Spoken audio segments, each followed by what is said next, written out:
the last class, we have discussed thin lens formula, image formations, types of image form, lens makers formula, power of the lens.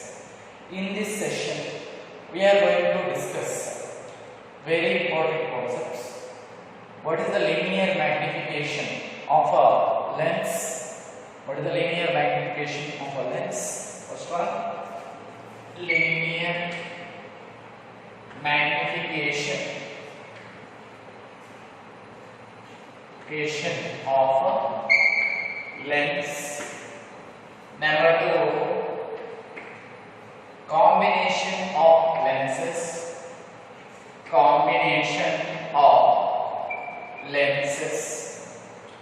Next, refraction through a prism. In the last concept we are discussing scattering of light. Scattering of light is these are the concepts we are going to discuss. First one is linear magnification of lenses.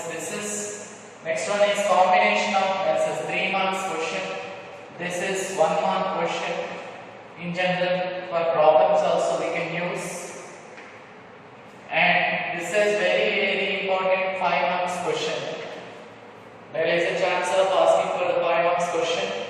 These two are very important questions, and the scattering of light, generally they are asking for 1 mark questions, and for the problems we are going to discuss. Okay, these are the concepts we are going to discuss today. So, moving further, first concept, linear magnification of lenses. Linear magnification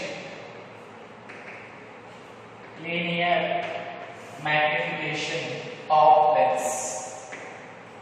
Thin lens. Generally, magnification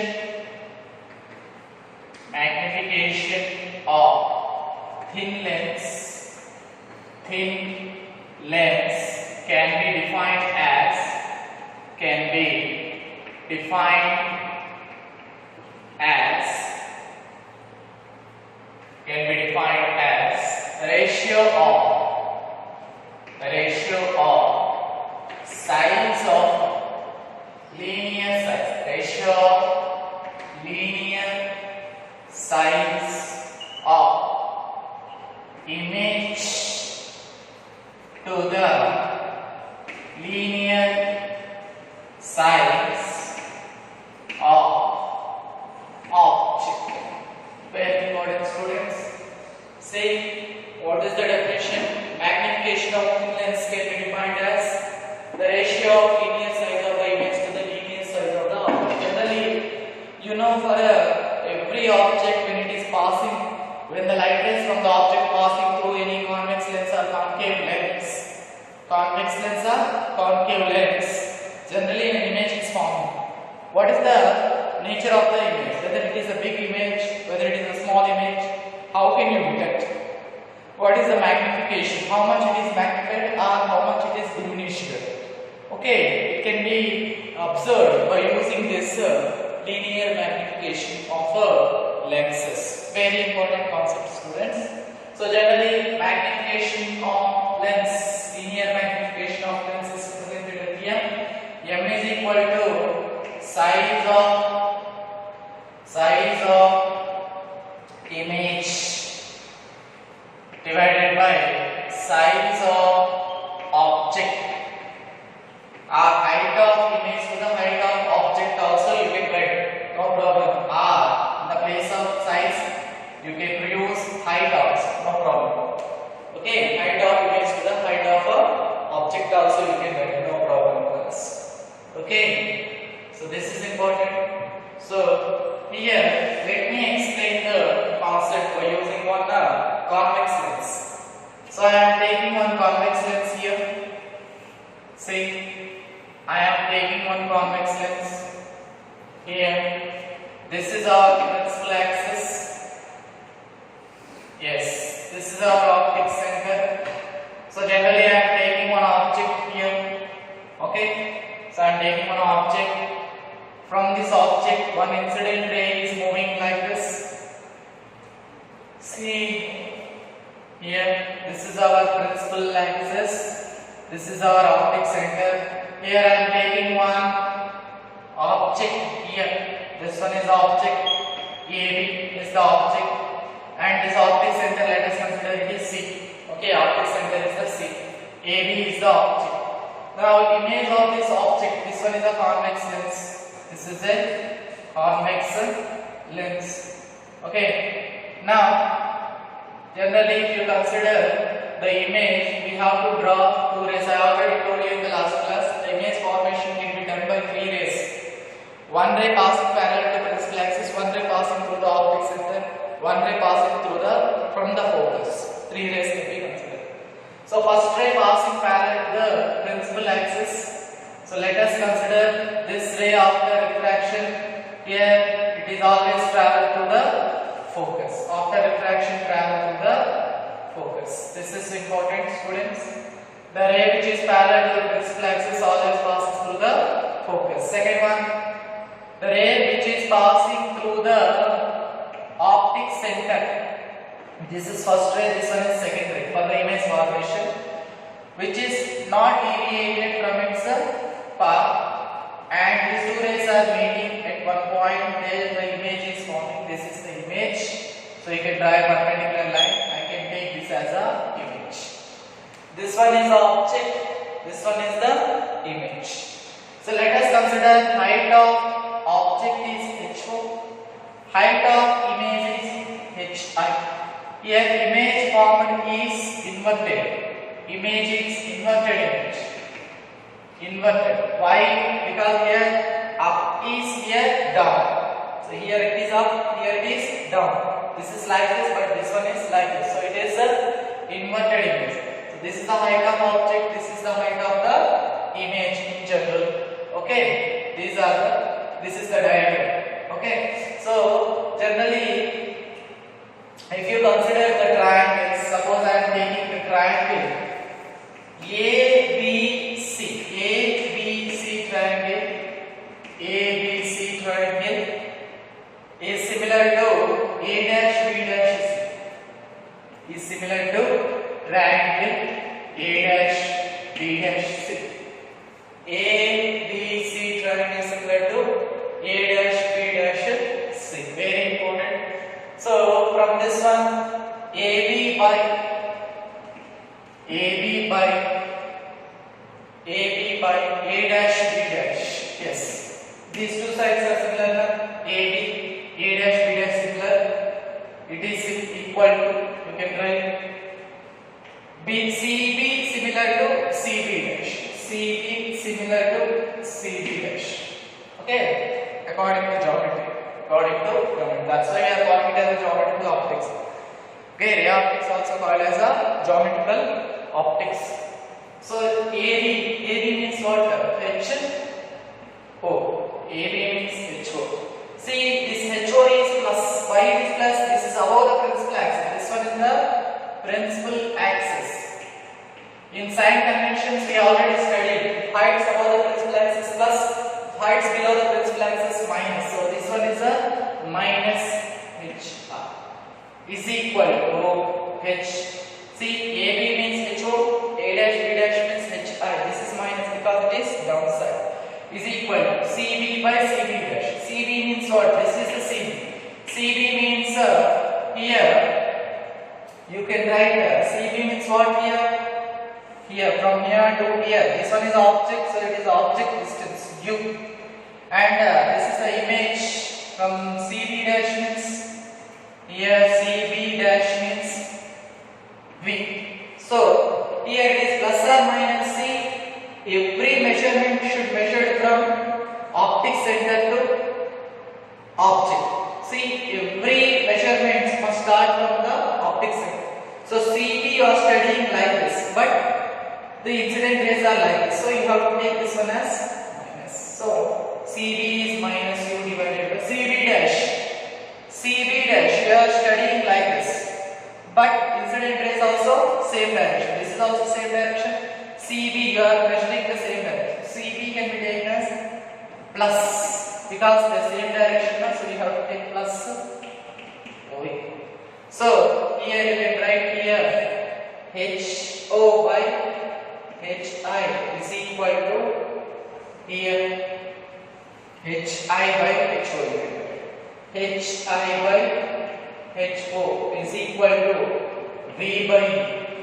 Okay, minus minus get the cancels. So what is HI by HO? So M is equal to generally HO HI by HO. Very important students. HI by size of the image means height of the image divided by height of the object. So from this one, M is equal to V by U. So what is the magnification formula for the lenses? M is equal to V by U. So listen very carefully. M will be positive when image is erect image and it must be virtual image. Erect image, M will be positive when image is erect and virtual. This point you have to remember. And M will be negative. M will be negative for the image which is inverted and real. Inverted and real images. This is very important, students. M will be negative when image is first. In this case, image is inverted. So it can be M is always negative. For convex, both for convex or concave, any lens you take, M will be positive when image is erect and virtual. M will be negative when image is inverted and real. These are very important concepts, students. So remember that formula, very useful in problems. Next we have to discuss combination of lenses. Very important 3 marks question. Combination of lenses. Combination of lenses. See, combination of lenses. He can ask, this is very important 3 marks question. 3 marks question here, combination of lenses. See here, I am combining 2 lenses, whether they are convex lens or concave lens. If you combine 2 lenses of different focal length, what is the equivalent focal length? What is the equivalent? What is the equivalent focal length? Focal length when 2 lenses, thin lenses, 2 thin lenses are of different focal length. Different focal lengths combined. This is the question actually. This is the question actually he will ask. Okay. What is the equivalent focal length when 2 thin lenses of different focal lengths combined? This is the actual 3 marks question.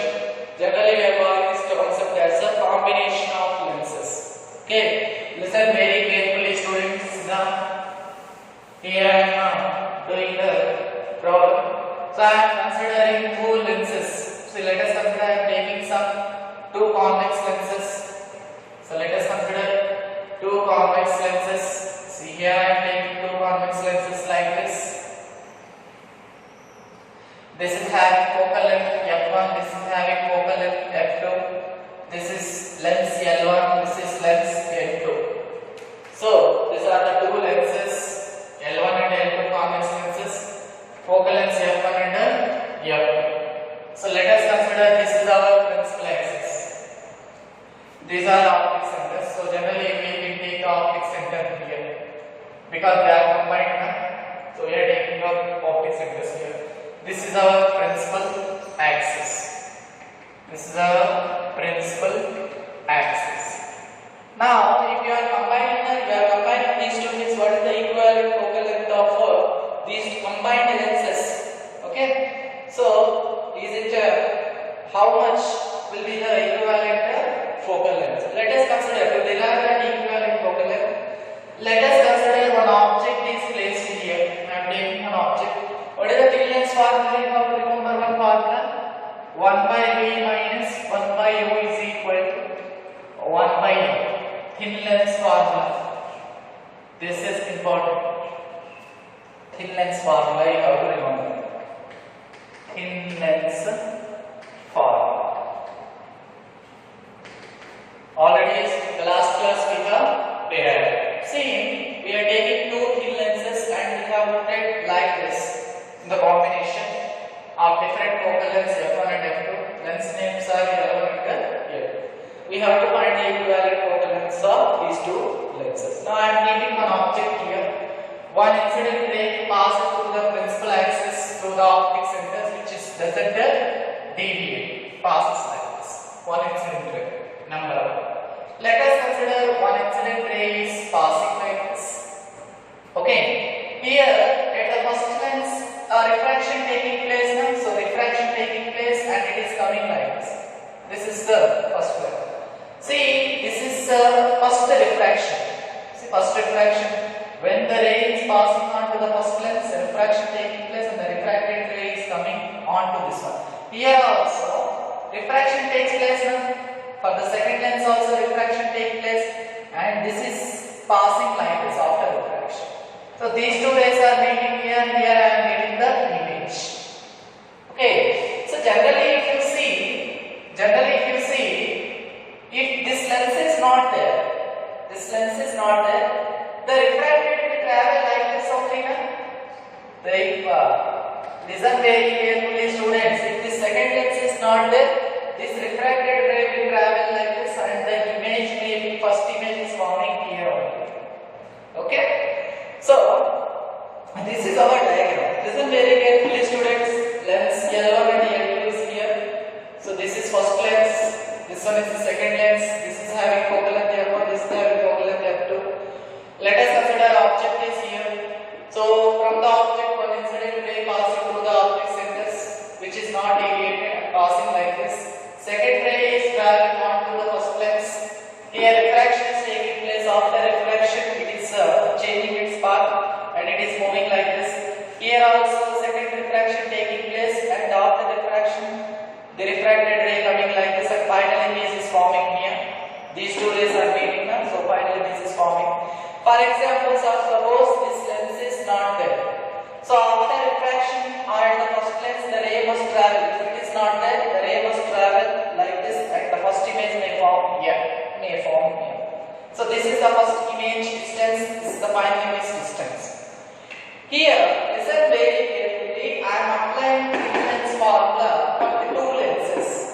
Okay, I am applying thin lens formula with the two lenses and I can find the combination of the, if you combine these two lenses, how much focal length we are going to derive. So, apply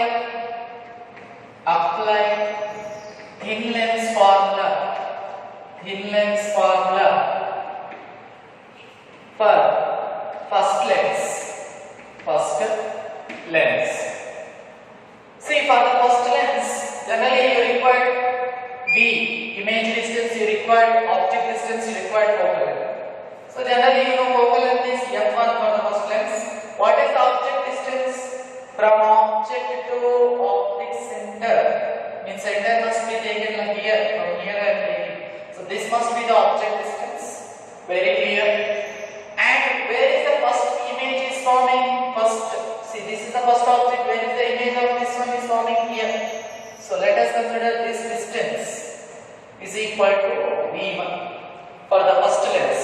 Okay. For the first lens, object is here. So from here to here is the object distance. For the first lens, image is forming here. First image is forming here. So distance from the optic center to this image, first image is the first image distance. So here V1 is equal to image distance. Image distance. U is equal to object distance. Object distance. And F1 is equal to focal length. Very important. So from this formula, 1 by, in the place of V I am taking V1 minus 1 by U is same is equal to 1 by F. This is the first equation number. Next, apply thin lens formula. Thin lens formula for second lens. Second lens. See, for the second lens, here very important. This image of the first lens is acting for the object for the second lens. Please. Image I1 of the first lens acts as virtual object. For, if you are confused, don't write virtual object, you write object only. Yes, image I1 of the first lens is acting as the image I1 of the first lens acts as an object for the second lens. This one is important, students. Image I1 of the first lens acts as an object for the second lens. See, the image of the first lens is acting as an object for the second lens because this ray is passing like this. So this image must form here. So this image is acting as an object for the second lens. Final image is forming here. So the distance from here to here. The distance from here to here is, let us consider the final image distance V. This is the final image we are getting here. So here this one is the V is equal to image distance. Next, V1 is equal to, see, image is here. So this is the image distance. Actually this image must here, but for my convenience I am taking here. This is the V1. V1 is equal to object distance. This image distance of first lens is acting as an object distance for the second lens. This is important, students. Okay, because the ray is first falling here means this is the object for this lens.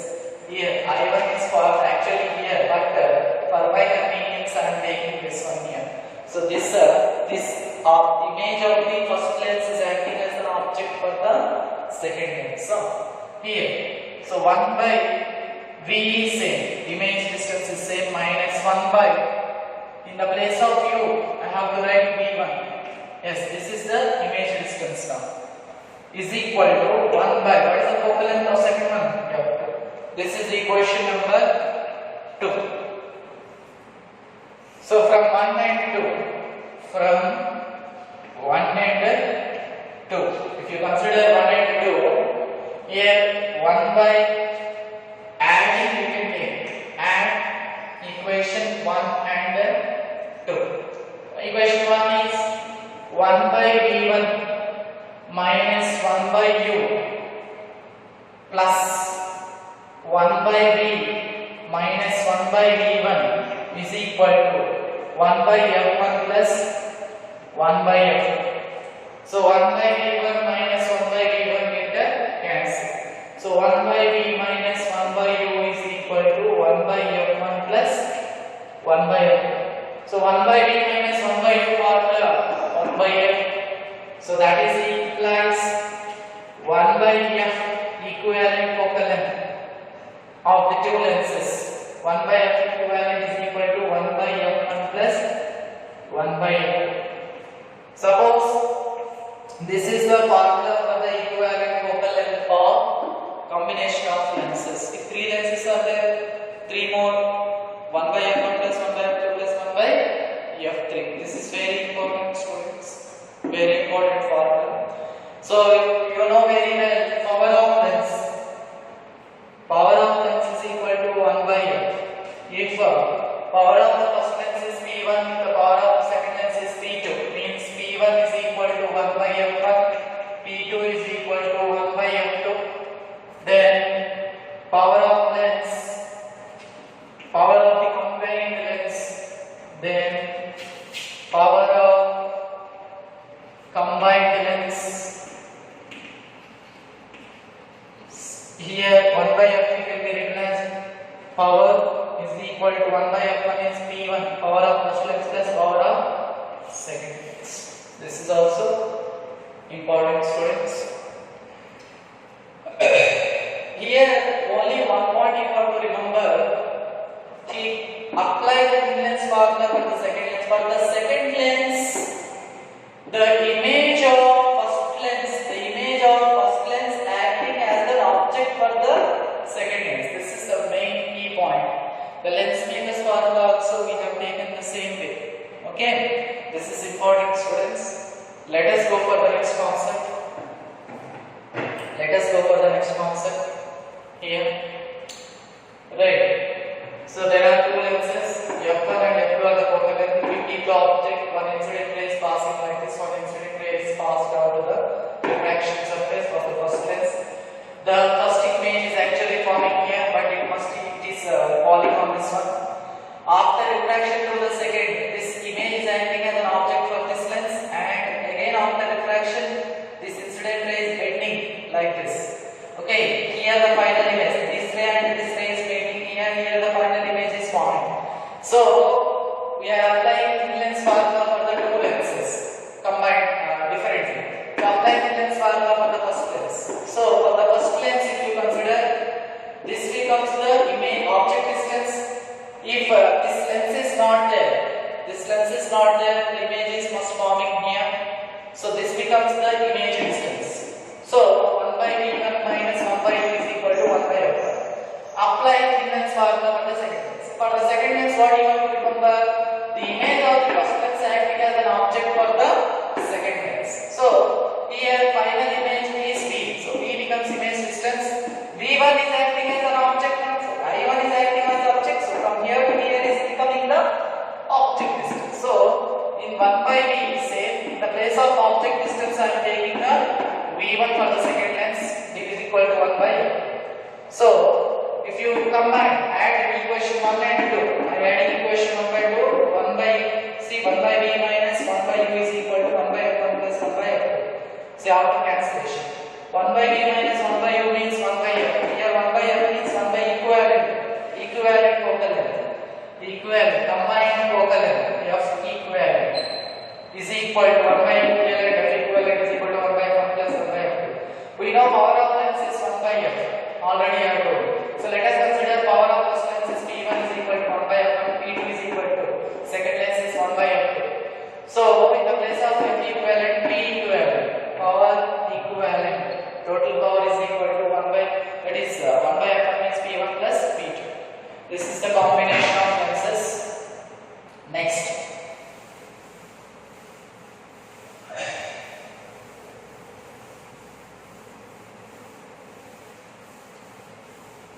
Next one. Refraction through a prism. Listen very carefully, students. Refraction through a prism. What is a prism? A prism is an optical medium. Prism is made up of optical medium. Optical means which passes light. Optical medium in which there are in which there are three rectangular surfaces, three rectangular surfaces, two triangular faces, two triangular faces which are parallel to each other, which are parallel to each other,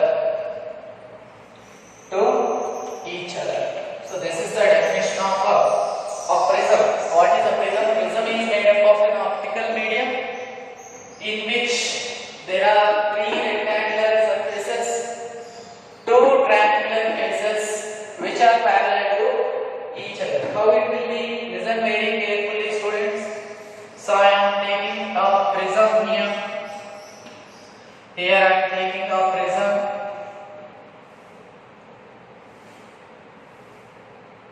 See, this is a prism actually.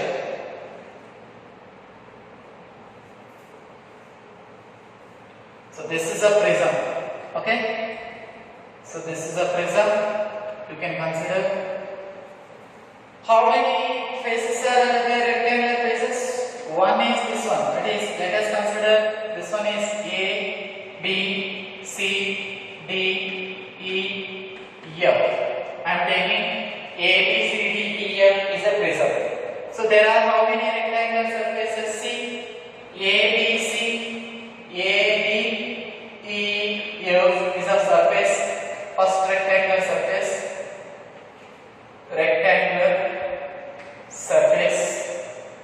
Next, A, B, E, F is okay. A, B, C, D is, that is A, B, E, F is one surface.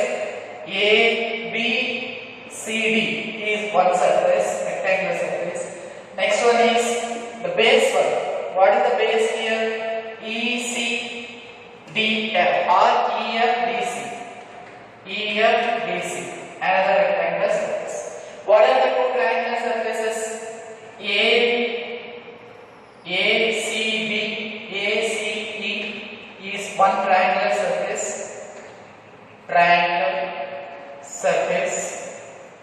And here next one is B, D, F is another triangular surface. So see, three rectangular surfaces are there. Three rectangular surfaces, two triangular surfaces. See, first one is A, B, E, F, one rectangular surface. Next A, B, C, D is another rectangular surface. Next one is E, F, C, D. So three rectangular surfaces, A, C, E, B, D, F is the two triangular surfaces you can see. See, these, let us consider this is a base. This rectangle is a base. This is a base you can consider, which is we are taking it as a base like this. Prism is like this. This one is a base. And these two surfaces, first surface, let us consider this back one is the second one. This is the back one, so this is the second surface you can consider. Two surfaces are there.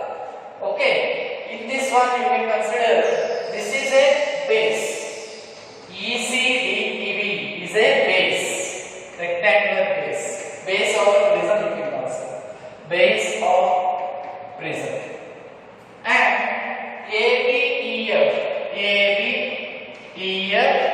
next ABCD. These two surfaces are refracting surfaces. Next, the edge which is common to 1 and 2 is called refracting edge. Here AB is called the refracting edge. Refracting edge. And this refracting edge. Very important, students. See, ACDBAEFB. Two surfaces are called refracting surfaces where refraction taking place, refracting surfaces, and this is called base. ECDF is the base where we can put the prism on the surface with this face. This is the base. Now AB is called what? Refracting edge. What we are calling as refracting edge. Let us consider a triangle like this. X, Y, Z. So X, Y, Z is called the principal section of prism. Principal section of prism. Principal section of prism. Okay. Next, the angle between first surface and second surface. This is the angle. Angle A, that is angle CAE, is equal to angle CAE is equal to angle of prism. Angle of prism. These are very important, students. See, a prism is nothing but it is made up of an optical medium which contains three rectangular surfaces, two triangular faces, which are parallel to each other. Yes, this one is parallel to this one. Okay. So next, here ABEF is a rectangular surface, ABCD are the rectangular surface. This one and this one, these two are called refracting surfaces, and EFDC is called base. Okay. Next, here angle CAE is angle of prism. Let us consider a cross section here. That is called principal section of prism. XYZ is a principal section of prism. Very important. And AB is called what? Rectangular edge.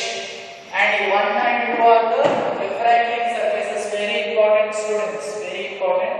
This is a small introduction about the prism. These things you have to remember. Principal section of prism, angle of prism, and refracting edge, rectangular surfaces here. A, E, C and B, D, F are the rectangular surfaces. Okay, students, let us go for the next concept here. Means in this one how the refraction through a prism is taking place. How the refraction through a prism is taking place. Listen very carefully, students. Refraction through a prism.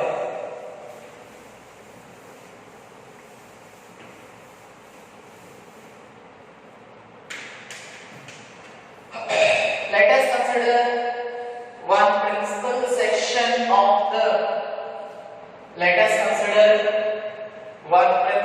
section of the prism.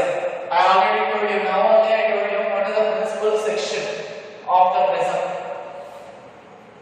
Okay, this is the principal section of a prism. Let us consider A, B and C. Very important, students.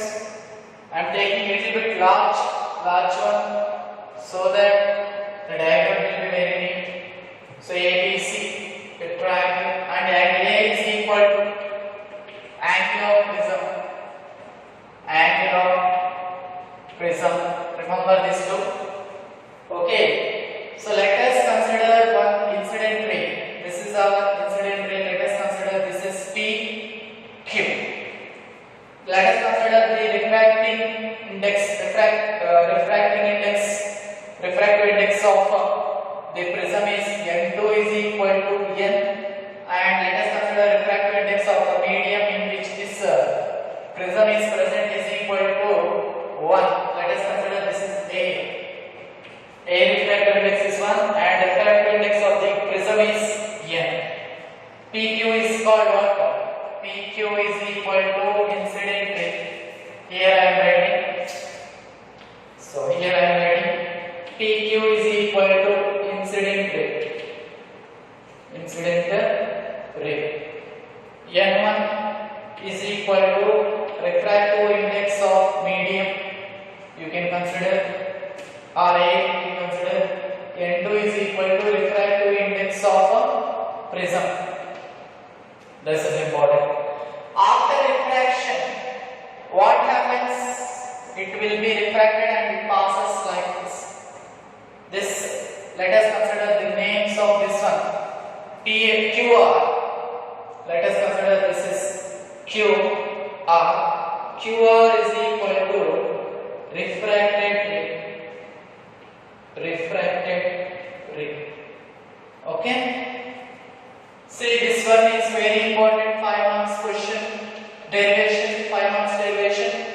Now, again here it is this. See, this incident ray is traveling from the rarer medium to denser medium. So it is refracted and the refracted ray is passing like this. Again, this refracted ray moving from the denser medium to rarer medium. So refraction will be taking place. So here this is called emergent ray. What we are calling this one is, let us say this is yes. So RS is equal to emergent ray. So this ray is retraceable generally. Okay. Let us consider two normals for this triangle.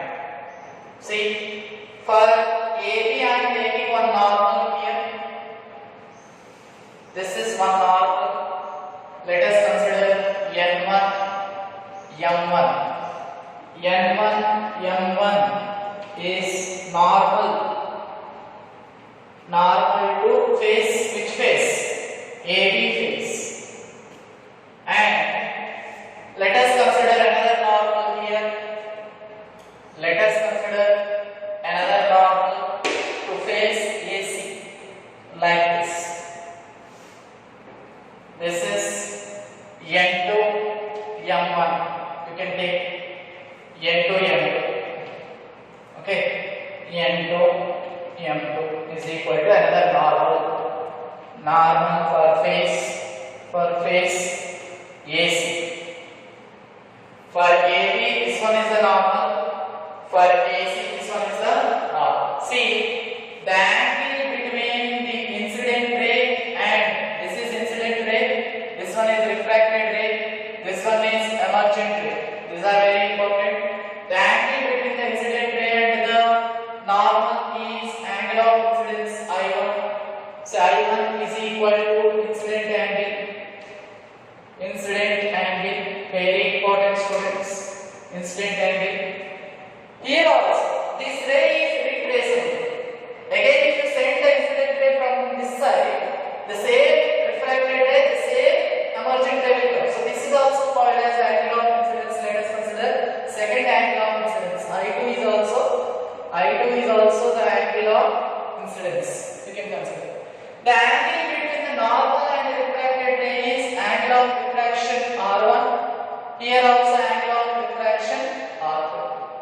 Okay. Suppose if this ray is not refracted, this might have traveled like this. Yes, this might have traveled like this. This ray is not refracted.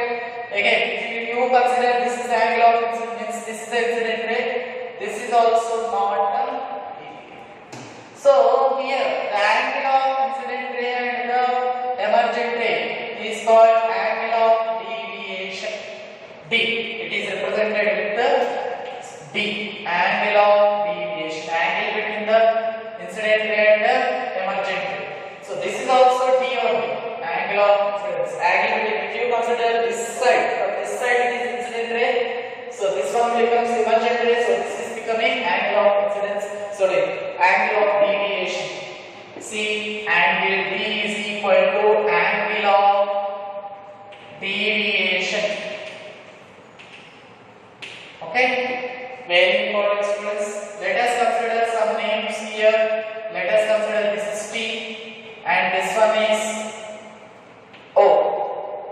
This one is T and this one is O. This is about our diagram.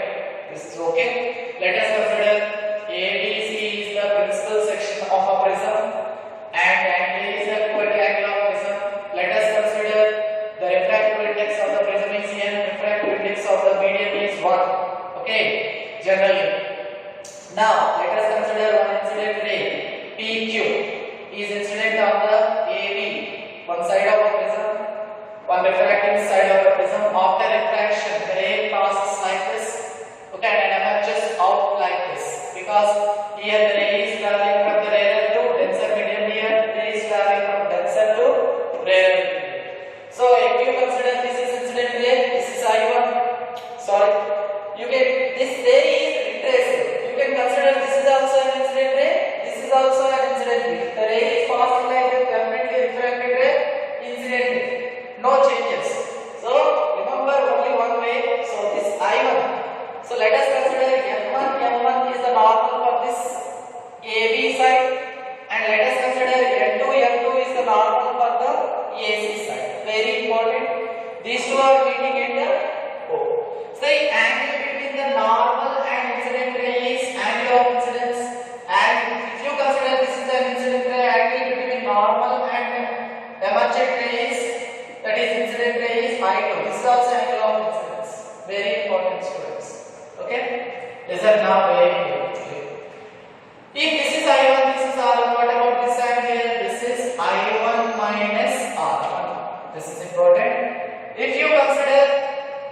is I2, this is R2. What is this angle?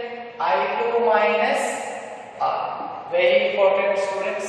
Okay. Now listen very carefully. From the diagram,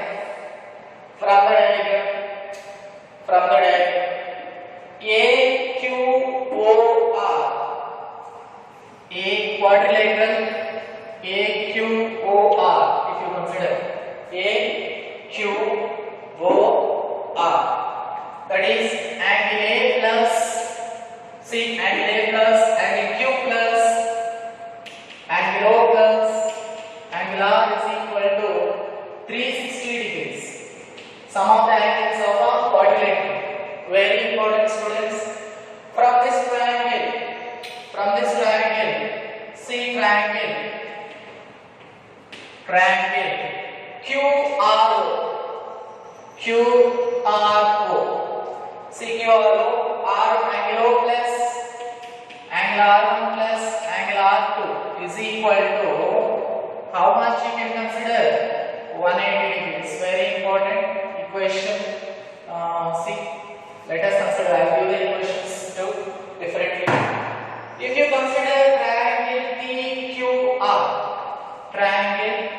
TQR, see, angle T is equal to,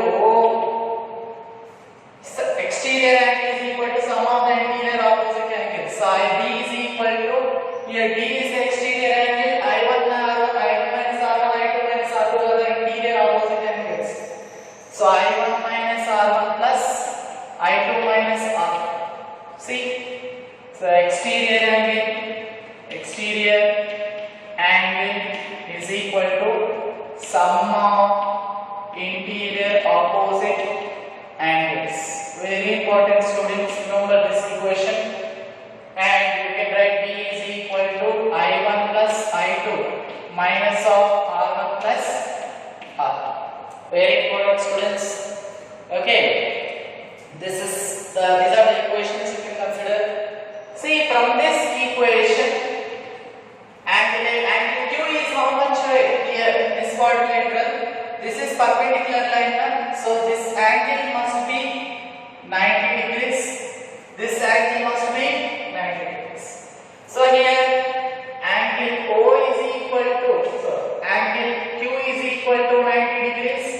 Angle R is equal to 90 degrees. So, angle A plus, angle O plus, 90 plus 90 is equal to 360 degrees. So, angle A plus, angle O is equal to 360 minus 180. That is equal to, angle A plus, angle O is equal to 180 degrees. Equation number 1 you can consider. And this is equation number 2. From 1 and 2 equations. See, from 1 and 2 equations, angle O is there, angle O is there. 180 is there, 180 is there. So R1 plus R2 must be equal to angle A. So angle A must be equal to, these two are similar equation. This is, you can write like this. From 1 similar to 2, angle A can be written as R1 plus R. Very important, students. Very important. See, for one angle of deviation, there are two angles of incidences. Listen very carefully. For one angle of deviation, there are two angles of incidences. If you take a graph, listen very carefully, students. If you take a graph between the angle of deviation and angle of incidence, in the graph, you can observe the graph will be like this. Means for one angle of deviation, there are two angles of incidences. I1, like this, you will get graph. Listen very carefully, students. If you draw a graph between the angle of deviation and the angle of incidences, the graph, when you increase the angle of incidence, this angle of deviation decreases first and becomes minimum value, becomes the D minimum. You can take capital D minimum value. At the angle of deviation, minimum angle of deviation, Okay, we will get only one angle of incidence. Here that is I1 must be equal to I2. Again what happens? It increases. When you are increasing the angle of incidence, angle of deviation first increases. When you are increasing the angle of deviation, this angle of deviation first decreases. Again what happens? Again increases. Okay, again increases. Okay, so here for one angle of deviation, there are two angles of incidences, I1 and I2. But at some angle of incidence, here I1 is equal to I2. Okay, what happens? The angle of deviation becomes minimum, very less value, very less value. So this is very important graph, students. At minimum angle of deviation, at minimum angle of deviation, at minimum angle of deviation, that is small d is equal to capital D. D minimum is equal to capital D. I1 is equal to I2 is equal to I. R1 is equal to R2 is equal to R. Yes, if for minimum angle of deviation we are getting I1 is equal to I2, means R1 must be equal to R. R1 must be equal to R. Very important, students. So here I am taking applying. Let us consider this is the third equation from 3. From equation number 3. See, from equation number 3. This is equation number 3. In the place of D, I am taking capital D is equal to I1 plus I2, means I plus I is minus R plus that is equal to D is equal to here 2I minus 2R. You can write 2I minus 2R. So from equation, see, angle A is equal to R1 plus R2 now. Yes, from this one, angle A is equal to R1 plus R2. So here I can write angle A is equal to R1 plus R2. From this, angle A is equal to R1 plus R2 is R plus R equal to. That is, angle A is equal to 2R. A is equal to 2R now. Here in the place of this one, D is equal to, I can write 2I minus A. So A is equal to, that is I is equal to A plus D by 2. This is equation number 4. You can consider. And here R is equal to A by 2. R is equal to A by 2. Very important. I is equal to A plus D by 2. R is equal to A by 2. So I am writing here from Snell's law. From Snell's law, that is law of refraction, sin I by sin R is equal to N2 by N1. So here N2 is equal to N by 1 is equal to N is equal to, you can write sin A plus I means how much? A plus D by 2 divided by sin, in the place of R, I can take A by 2. So what is the refractive index of the prism with respect to the medium? Refractive index of medium sin A plus D by 2 divided by sin A by 2. This is very important, students. Once again, let me discuss. This is ABC is the prism, principal section of a prism. Let us consider PQ is an incident ray and the ray is traveling from the rarer medium to denser medium. Refractive index of the prism is here. Refractive index of the medium is 1. I am taking here. So PQ is the incident ray. When the incident ray is traveling from the rarer to the denser medium, it is refracted. So QR is the refracted ray. Again, this ray is traveling from the denser medium to rarer medium. This is emergent ray. So R is the emergent ray. So when you take normal, this N1 is the normal of AB. This N2 is the normal of AC. Okay. So angle between the normal and incident ray is angle of incidence. As this ray is retraceable, if you take from this side also it is same. This is angle of incidence I2. Angle between the refracted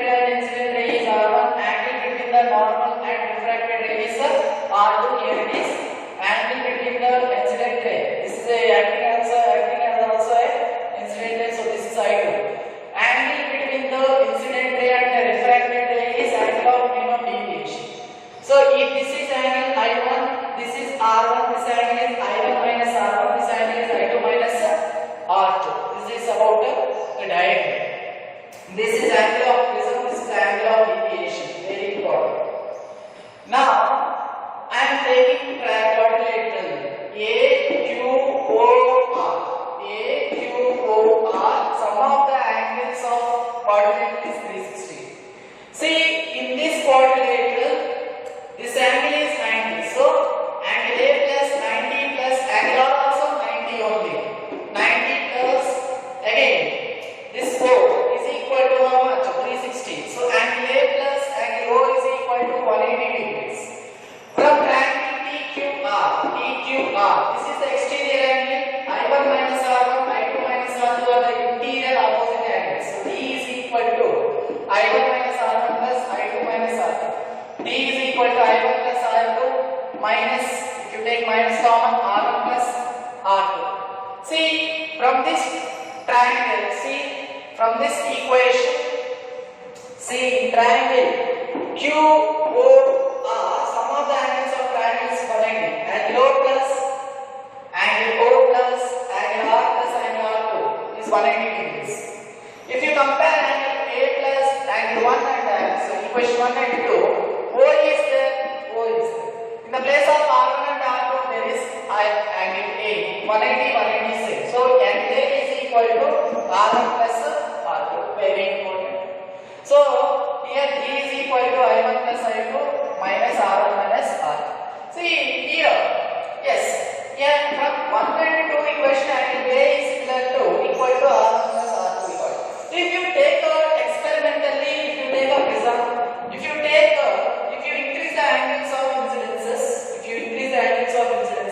this angle of deviation first decreases, it becomes minimum, again it increases. So you can observe from the graph, for one angle of deviation, there are two angles of incidence. When the angle of deviation is minimum, you are having the angle I1 must be equal to I2, only one angle of deviation you are getting. That is I1 is equal to I2. This is very important.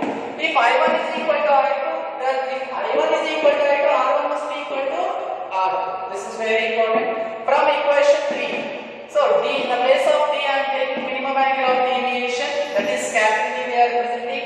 So I1 plus I2 means I plus I, R plus R. D is equal to 2I minus 2R.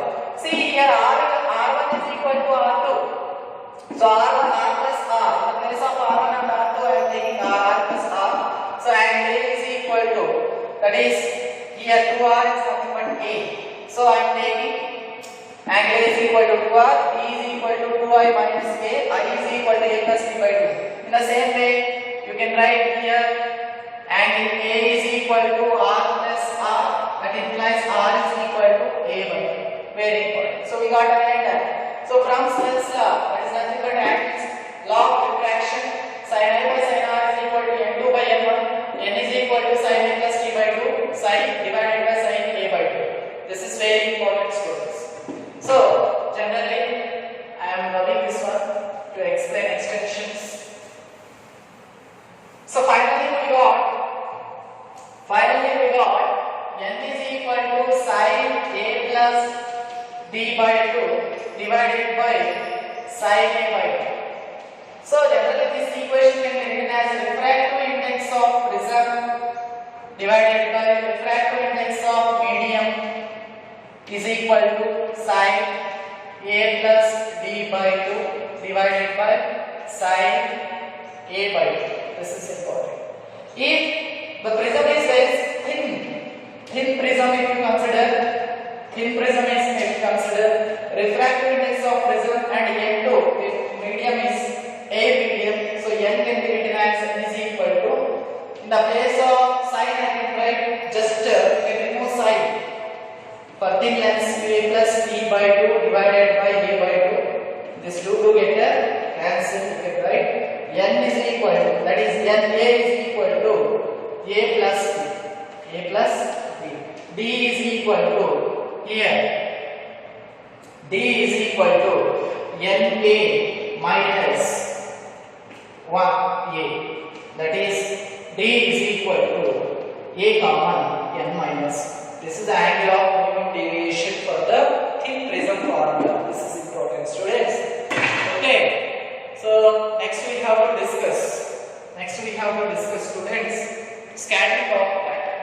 Scattering of a light. Listen very carefully, students. See, scattering of light.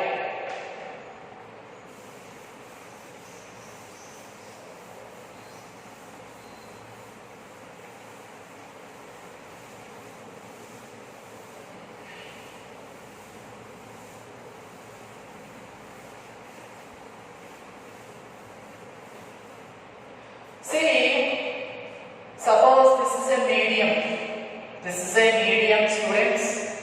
In medium, we are having molecules. We are having molecules. If light is having some wavelength, let us consider lambda is the wavelength, incident light. Incident light. Scattering of light here is scattering of light. Say this is incident light. Suppose this one is transmitted light. Transmitted light. See, when the light is incident on the medium, in the medium molecules are present. Molecules are present. Because of these molecules, these may change the directions of the light. Yes. These may change the directions of light and it will emit. When this medium observes the light, medium observes the light and transmits in all possible directions. In all possible directions. The phenomenon of a medium observing the light and transmit in all possible directions is called scattering. It's called scattering. Very important, students. Very important. This is scattering, what we are calling it as. Okay? Medium. When you are incidentting a light on a particular medium, the molecules will be present and this incident light can be transmitted in different all possible or emitted in all possible directions. This is called scattering. This is called scattering of light. Scattering of light. Very important, students. If incident light wavelength and scattered light wavelengths are same, incident light wavelength is equal to scattered light wavelength, then we can call this phenomenon of scattering as coherent scattering.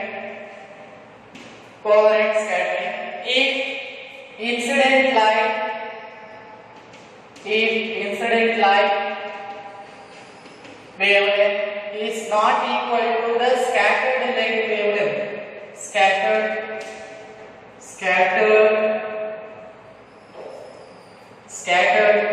light wavelength, then it is called incoherent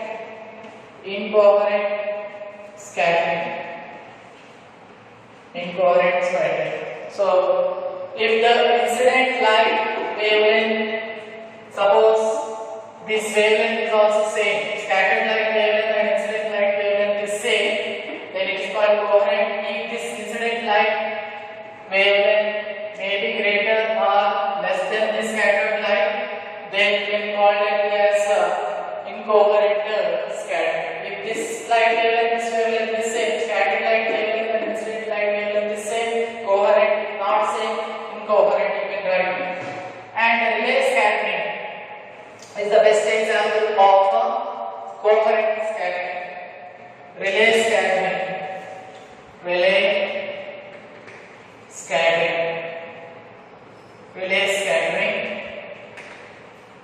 What is according to the relay scattering? According to the relay scattering, intensity of light is inversely proportional to the fourth power of the wavelength of incident wavelength. If incident wavelength is light, wavelength is less, intensity of that wavelength is very more. Very important students, listen very carefully. According to Willis scattering, intensity of if wavelength of the light is very small, intensity of light is very more. Suppose if you consider the atmosphere, suppose why the clouds are white in color? Why clouds are white in color? See, in clouds, water droplets are there. Water droplets will be there in clouds. Very important students. Generally, the light coming from the sun. Light coming from the sun wavelength is very less. Yes, when you compare to the size of the droplets, size of droplets is greater when compared with the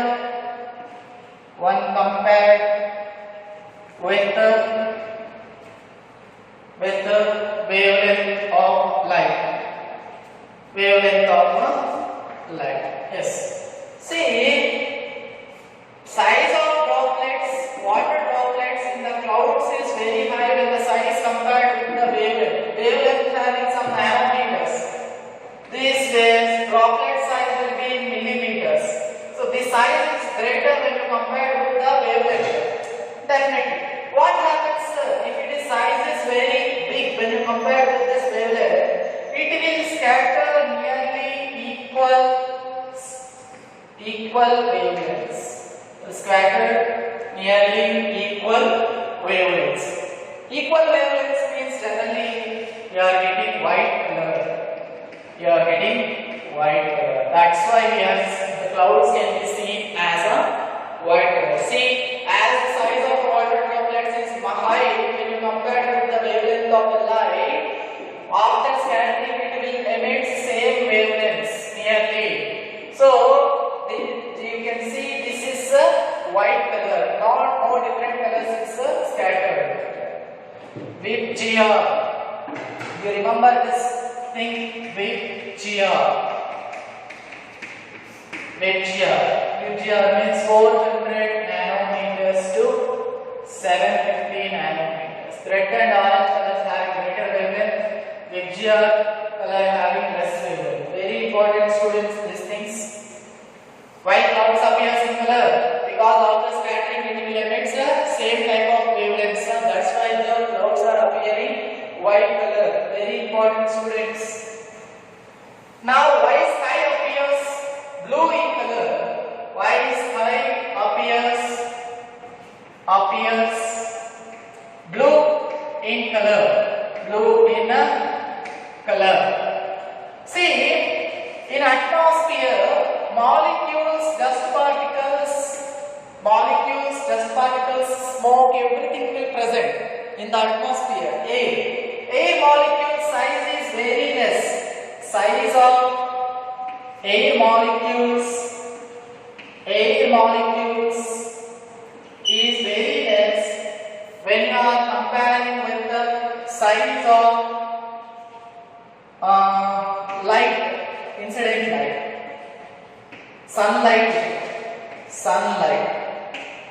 Sunlight wavelength is very less when you compare with the, very high when you compare with the size of the molecules.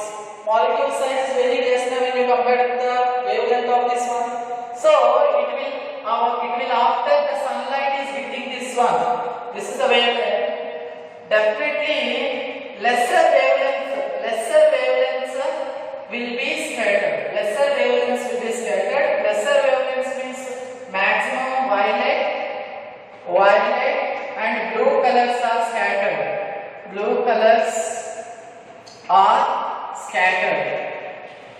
When you compare with the other colors. That's why sky appears blue in the color. See, because of the sunlight wavelength is high when you compare with the size of the air molecules present in the atmosphere, it will emit maximum, it will scatter violet and blue color wavelengths. Okay, that's right. I told you, wavelengths means they are having some wavelength. Violet is having lesser wavelengths. After the scattering, it will emit less wavelengths. That's why we are getting a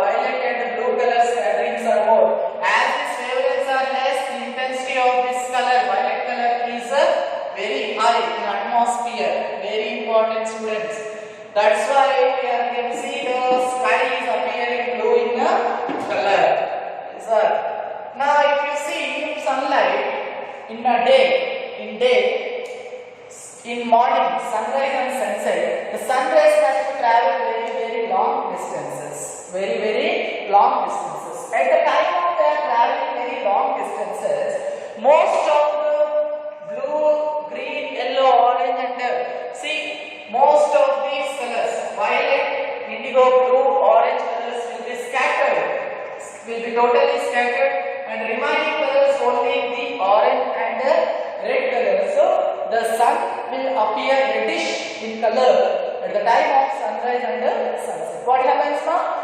When the daytime, while sunrise and sunset, the sun is appearing reddish in color because the sun rays has to travel very long distances. When you are traveling for long distances, most of the violet, indigo, orange, violet, indigo, blue, green, yellow colors are scattered, and remaining two colors are orange and red colors. So these are scattered more. Okay, that's why the sun appears violet and reddish in color at the time of sunrise and sunset. Very important concept, students. This is a theory concept you can study. You can study very easily. Okay, students.